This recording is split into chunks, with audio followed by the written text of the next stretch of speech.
The following segment is sponsored by LT Gray Silver Corp., trading on the TSX Venture Exchange under the symbol ELS.V and on the OTCQX as EGRTF. LT Gray Silver Corp. is focused on silver exploration and development in prolific Sonora State, Mexico. Find them on the web at ltgraysilvercorp.com. Join me for a conversation with a frequent guest of the show, David Morgan, the Silver Guru, an expert on money, metals, and mining, also a lecturer and an author. Mr. Morgan has written Get the Skinny on Silver Investing, available on Amazon.com. His website is themorganreport.com. David, welcome back to the program. Oh, it's great to be with you. David, I'm not sleeping as well as I ordinarily do. I'm only getting 8 hours as opposed to the 10 I ordinarily get. I think it's because I've made a run on my local bank and stuffed my mattress with all the cash I had in there, and the mattress is now very lumpy. Can you be any more on the mark than you were a month ago in the Morgan Report? I'm quoting you here. Not to belabor Banking 101, but our quote from Eric Sprott is correct. From a legal and financial accounting standpoint, the term deposit is used by the banking industry in financial statements to describe the liability owed by the bank to its depositor, and not the funds that the bank holds as a result of the deposit, which are shown as an asset of the bank. It is now the bank's money, not yours. And now, David, we have a bank run in Cyprus. Well, evidently, money deposited does not belong to the depositors. The state is going to abscond with it. And you can't even get it out of the bank right now if you wanted to. Banks are closed there. Yes, thank you for the introduction, Ellis. I know you read the Morgan Report, and, going back to the quote, this came from Eric Sprott, and he said, quote, "You have to be cognizant of the fact that when you have money in a bank, you have a risky investment. Most people don't think of it that way, but I certainly do," end quote. Again, Eric Sprott. That paragraph that you quoted of mine was basically alerting people that, you think you have a safe deposit. And I'm not trying to be an alarmist here. I mean, the facts are that, for all practical purposes, when you deposit money, you're going to, the safety of the bank, and here in the United States there's the FDIC, which is going to be able to print money that they don't have to pay out depositors, that type of thing.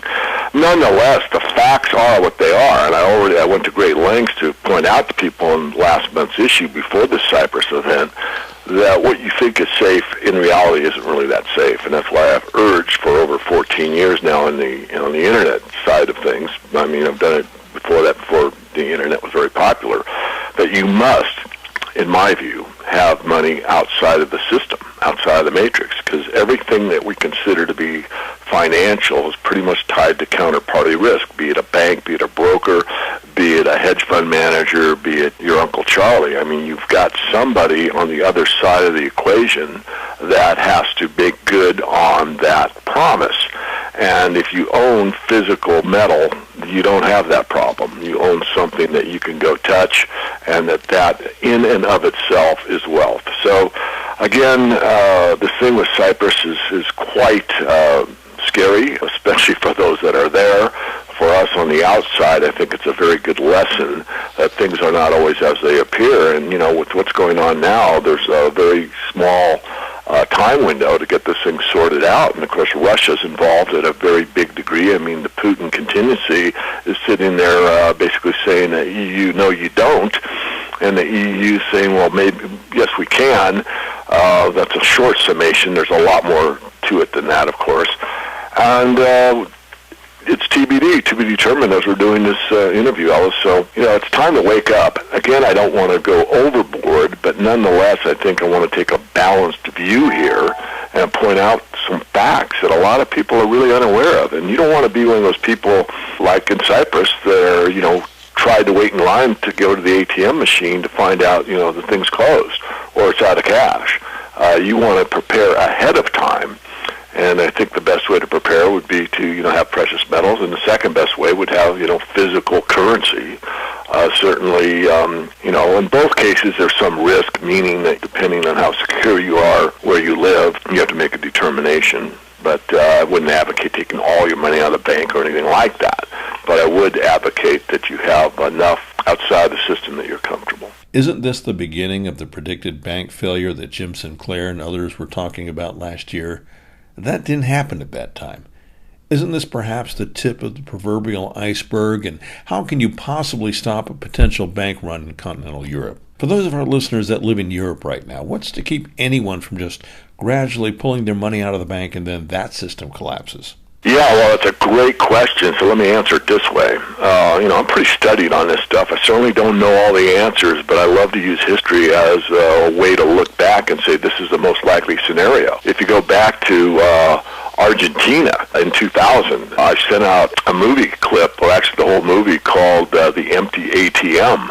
And it's a documentary of exactly what happened. So here's what happened in Argentina, and this I think could happen in the Eurozone. Your money is still in the bank, and it's still yours, okay? That's the premise. Yet the banking institutions shut down your ability to withdraw your funds except some designated amount. So let's say, for an example, that you have, for talking purposes, $5,000 in your bank account, or $50,000. The amount is the amount, but the problem is the bank says, well, yeah, your $50,000 is still here, your $5,000 is still here, but you're only allowed $200 a week withdrawal. Well, what good does that do if your house payment's $1,000 a month? Not very good, right? And that's what took place in Argentina. And this documentary, I would suggest, that our listeners take a look. I don't know if it's still up on the web or not, but it was called The Empty ATM. You could Google that and watch that. And, have your glass of scotch handy. I'm joking, of course, but it's an eye-opener. In fact, the interview on the documentary, one that really was quite interesting from my perspective, was the Minister of the Economy, I forget his exact name, was interviewed, and he said what surprised him wasn't so much the collapse that was kind of, in the cards, was how civilized and calm the citizenry of Argentina, maintained while this took place. That is a fact. I mean, you can watch the documentary, make your own judgment, but that doesn't necessarily mean that kind of civil behavior would carry off in Cyprus or Spain or Italy or the United States, for that matter. These are trying times. I mean, this is not a joke. I mean, I've been one of many, Jim Sinclair obviously one of the better known ones, talking about this kind of stuff for quite some time, and here it is, and it's not I told you so, there's still time. That would be my message. And then we've got states such as Utah and now Arizona, which is getting ready to legitimize using gold and silver as currency. We see a breakdown of the republic here in the United States, don't we? I think so. I mean, basically, I would prefer to call it, and I'm not playing semantics, but I'd say a reestablishment of the republic, and this is because of my very long study on the Founding Fathers and what their intent was, and courtesy primarily of Edwin Vieira, one of my idols, one of my heroes. And basically the intent was that D.C. was just a district, and it just had very limited power. The states had most of the power. The people had most of the power. And then some of that power was ceded to the states, and then some of that was ceded to the federal government that had very limited power. Of course, it's upside down now. So from my perspective, it's more like reasserting the power of the states. And states are saying, and you're seeing this more and more in the mainstream press even, are saying, you know what, we're not going along with this measure that came out of the district, the district of whatever. And we're going to stay with our state constitution, which states this. So there's starting to be more and more information coming out that some of these states are basically standing up for their states' rights and telling the federales that, no, that's not the way it works. This is how it works. The problem being is always seems to be, at least for my work, it's always the money, follow the money. And the problem is that this, funny money gets printed up by the private bank, the Federal Reserve, and that funny money is loaned to the federal government that doles it out to the states. So they have that tie that, well, if you don't do what I say, then, your money gets cut off. The money is getting questionable more and more every day, and therefore, some of these states are saying, well, look, we're going to implement gold and silver as an alternative payment system. So I'm not sure where it's going. It certainly looks like these interesting times are becoming more interesting almost by the minute. I think things are accelerating, and I think people that are kind of looking at this as entertainment had better wake up and take some positive action. Again, I want to take a balanced view here. Doesn't mean that you cash out everything or go to the bank and take everything out or anything near that, but just basically, stand solid and ask yourself, what level of money outside the system would I need to feel comfortable? My suggestion would be 2-3 months worth. I'd put most of that into physical metal and then just sleep at night, no one knows the future exactly, but we do know from history. And especially just watching the current news in the mainstream. Things are getting tenuous, to put it politely. So really, we're not talking about putting anything into paper right now. As a subscriber to the Morgan Report, I received your email alerts, etc. You mentioned in one I received the other night that you believe the bond market is crashing almost now. So there's really nowhere to go, more or less. Just physical silver and physical gold and maybe some cash. Well, let me restate that slightly. And, everyone's got the perception when I send that alert. Basically, that alert was all about what the Wall Street Journal had said about the bond market. I was very taken back by that article. I thought it was so important that I wanted to comment on it. And what it basically said was the Journal, something that's as conservative as the Journal and as establishment as the Wall Street Journal, was saying that the bond market is ready to fold soon. I read that thing twice before I decided to do the alert. I said, this is actually what it says. The article was called Bond Crash Dead Ahead, Tick, Tick, Boom. That is the title.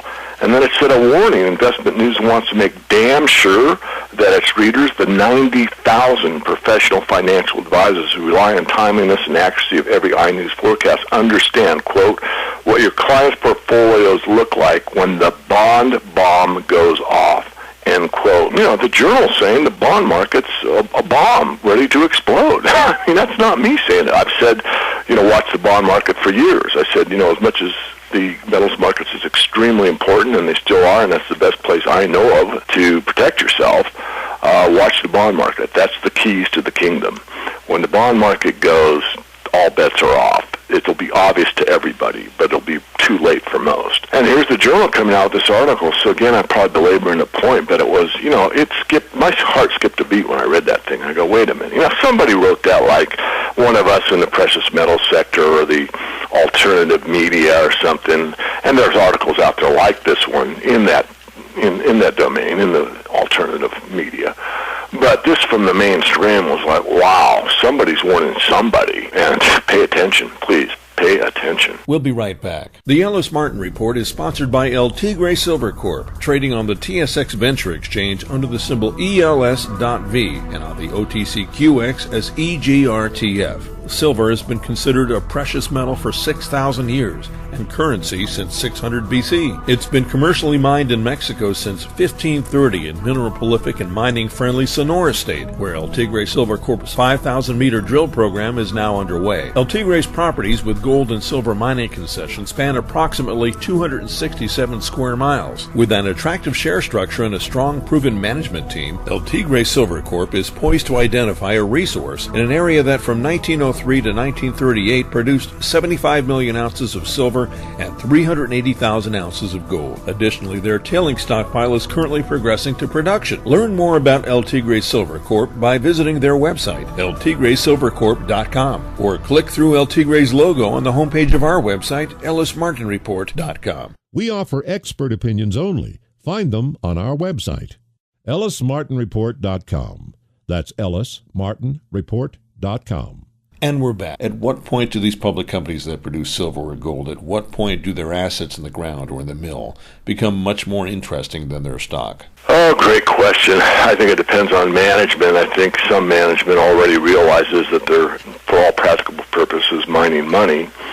I think if you have an asset like that if you own it, meaning you're a shareholder, stakeholder in any given company that's a producer, then I think you're still in good shape. I wouldn't, go to sell, my mining shares to get into, physical metal only. I think a balance is what is the best approach. Yeah, there'll be a point where a lot can happen. There's so many possibilities. Maybe we should leave it for another show. But as we've seen already, the negative is you can see nationalization. You can see a given country that had a contract with a mining entity, such as a Canadian mining entity, in a foreign country with all kinds of legal contracts that are agreed upon. The I's are dotted and the T's are crossed. And then only later to say, we don't abide by that anymore. Here's what we're going to do. So there's that risk. Then on the other hand, some of these situations are just so lucrative and spread out. This is what I really like about, what we do. We pick a lot of our stuff that has a lot less risk. I like to balance risk with reward, and a lot of these companies that we recommend have multiple jurisdictions. So the example I just gave could happen, certainly, in maybe one of the jurisdictions, but the other 6, 7, 8, or 9 that this entity holds properties in would be unaffected. But it's tough. I mean, these are trying times, and you really have to use your head. And, even in the sector of the gold-silver space that I've done so much work on and am so passionate about, you have to be smart, and you have to not latch yourself to just one horse. You've got to have diversification, and you also have to spread out, I think, in the sector where you've got, big money and big companies, medium money and medium companies, and speculative money and speculative companies. I see all too often people put big money in small companies, and that's usually a way to lose money. And it's nothing more disheartening, because I've been there when I was young, quite young, and putting, too much money in some penny mining stock, knowing that you're going to get rich, and it never happens, only to see, the sector take off and all these big tier companies just go up and up and up and up, and your little penny stock is sitting there doing nothing. That is one of the reasons I started the Morgan Report. I don't want any of my readers to see that happen to them. Speaking of the Morgan Report, tell us more about it. Well, just go to themorganreport.com or silver-investor.com, home of the Morgan Report. The URL will get you there. Scroll down to the bottom of the page. You can get on our Twitter feed. You can get on our free e-list, which I recommend. It's got the 10 rules of silver investing you get for free. You get the updates on the weekend. You also get access to all the videos and all the interviews I do like this one. That's basically a public service. If you're really serious about the sector, and you get the insights that we talked about today's show about what I wrote about last month before the Cyprus thing. Again, I didn't have any ESP, but I could just feel that it was inevitable. Sooner or later you're going to see some type of bank run, and I don't think they're over. And I was kind of warning my readers that here's the facts, folks. You think you got all this safety in the banking system. Eric Sprott doesn't think so, and I don't either, and here's why. So, those kind of insights are provided every month in the Morgan Report. We have 3 levels of service. You can determine what those are on the website. We have a pretty good staff, and we do our best to provide service to others to make sure that they balance a risk with reward and diversify properly in the precious metals arena. Well, David, as always, an extremely insightful broadcast. I look forward to more of the same in the coming weeks. Thanks for joining me today on the program. All right, Alice, thank you. I've been speaking with money, metals, and mining expert David Morgan. His website is themorganreport.com. Listen to this segment again on the podcast page of our website, ellismartinreport.com, or download the entire program on iTunes. This segment has been sponsored by El Tigre Silver Corp., trading on the TSX Venture Exchange under the symbol ELS.V and on the OTCQX as EGRTF. El Tigre Silver Corp is focused on silver exploration and development in prolific Sonora State, Mexico. Find them on the web at eltigresilvercorp.com.